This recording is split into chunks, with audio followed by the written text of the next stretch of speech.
Today I would like to talk a little bit about the proper bridle fit. At a lot of clinics and horse shows that we go to, I can see a lot of horses that are wearing bridles that are not adjusted properly.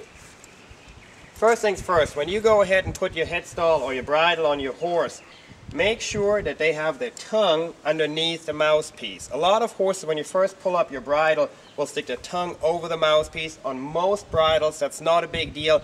They can just pull it back themselves and put the tongue back underneath the mouthpiece. But always make sure you double check that the tongue is underneath the bridle.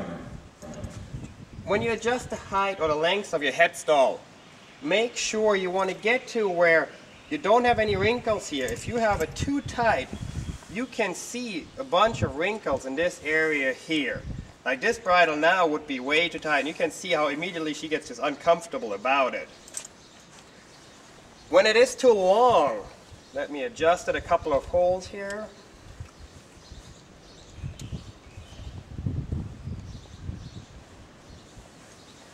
Now you can see that the mouthpiece does not even touch the upper part of this lip right here. You can see a little airspace right in here. If that's the case, you need to go a little tighter, where we lightly touch the upper part of the mouth right here, but at the same time we don't have any wrinkles. All the adjustments that you make sure that afterwards you double check that your bridle is hanging in the mouth straight. A lot of times if I'll tighten this side up, it might be higher here but lower on the other side.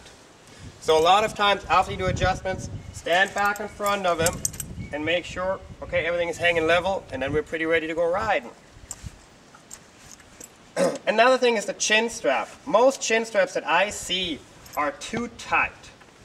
So I want to be able to go ahead and pick up on my horse and apply pressure to my reins without the chin strap immediately hitting the back of their chin here. I want them to feel a little bit rolling motion first before any pressure is applied down here.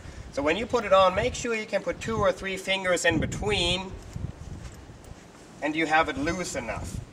Another thing that I do a lot, like on a small-headed horse like this one, is if I pull this part all the way down, it's going to flop around quite a bit when I lope. It might even hit her in the eye. So a lot of times on these horses, I will only pull it through about halfway and leave it like that. That way it's a lot more steady. It's also a lot easier to go back in and if you have to do any adjustments. Like here, it is a lot easier to pull back out, and I can work on my buckle here and stick it right back in there.